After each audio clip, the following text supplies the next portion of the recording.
What's going on, everybody? My name is Zion, and I attend Columbia High School. Hey guys, my name is Tatiana, and I'm from Lithonia High School. And today, we have Mr. Stephan, a certified life coach, and we will be discussing... How does technology affect relationships?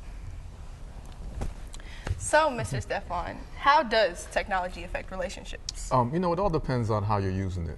Technology can be a great thing that can help people connect more, stay in touch, grow the relationship, but it also can cause problems if you want to use it wrong. If you got it going down in DMs when you're in a relationship, that's a problem. So you got to be mindful of how you're using the technology. Okay. All right, now, I know that certain posts on Instagram or Twitter or Facebook, on social media, period, they may create a false perception of how a relationship should be. What do you think about that? Yeah, you have to be mindful not to get caught up in the hype. People only going to show the good stuff. Right. They're going to make it seem like their relationship is great and all the things are wonderful, but you don't know what's going on behind closed doors. So you have to be just careful with trying to believe everything you see on the internet, and just understand relationships take work. Regardless of what you're seeing happen in anyone else's relationship, be mindful of what it takes for yours to flourish, whether you are dating, single, whatever the case may be. Correct. So when you get in a conflict with someone, do you think that it's better to talk it out in person or through technology? Definitely in person, but I'll say this, depending on the issue that you need to discuss, you might actually want to use a letter or an email.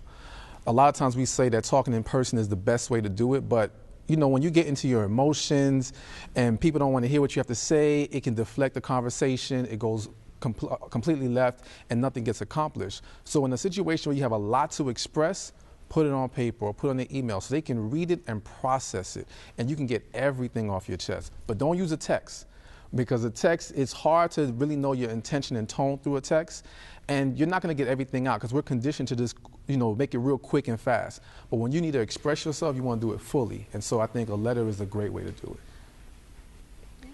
Do you think social media or technology improve in a relationship? It can improve it, again, if you use it the right way. So for example, let's say you're long distance, Skyping is a great thing to do. FaceTime, these things where you can see your partner even though you're not in the same city or you don't have time to link up in person. Those are great ways for technology to improve the relationship. But again, if you abuse it, if you always text your partner and never call them, that can cause a problem. They want to hear your voice, and you can't really get to know somebody if you're not talking to them on the phone or talking to them in person. So again, you just have to be careful of how you're using it, but it can go either way. But sometimes FaceTime, Skype, that just don't work, you feel me? Because I know me, I be like, yeah, did my girl right here, cuz I be wanting to, flex on Instagram right quick, not do too much. But sometimes you want to be right next to your partner and not just always want to see them over a video cam or something like that. Just like they there, but they're not there, But it just feels better when you, can actually interact with them and go out to the movies without people thinking like if you brought her into the movie theater and you on FaceTime, they're like, you recording? Like, no, I'm not doing all of that. That's why you got to make sure you're not abusing it. Technology is an alternative way to connect. It shouldn't be your main way of connecting. So if we live in the same city, if we have an opportunity to see each other go out, we should be doing that. But on the days that we can't, now we can use the Skype, now we can use the FaceTime. It's an alternative, it shouldn't be the main source of connection. Other teens, like, you're so used to texting and just being behind a screen. Like, lately you have to ask for permission to call someone.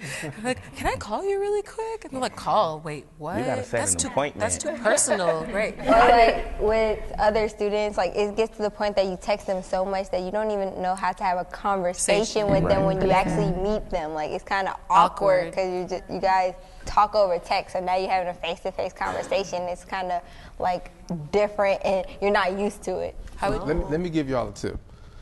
Keep the texting for quick stuff. Hey, good morning. Hey, don't forget this. Quick little things. If you want to have a conversation, force yourself to call somebody. Force yourself to go up to individuals and talk to them. Again, texting is just an alternative. Don't make it your main source.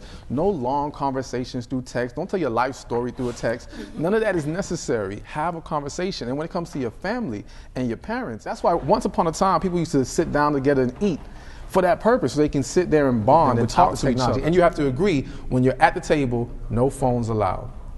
put it away. And how often have you found yourself actually wanting to talk to someone face to face because of the problems, like you don't get all of the emotion, or there may be some slight intonation you just need to say through like a voice? Yeah, I think, again, there's going to be times in your life where you want to get things off your chest, and you should talk to somebody. If you feel like talking to them verbally is not working, that's why I said the letter or an email will help you a lot.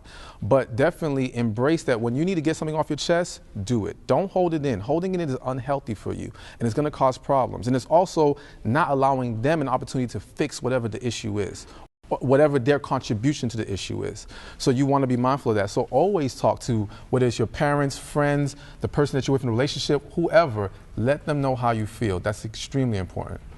Well, thank you, Mr. Stephan. Join us next time on The Bridge.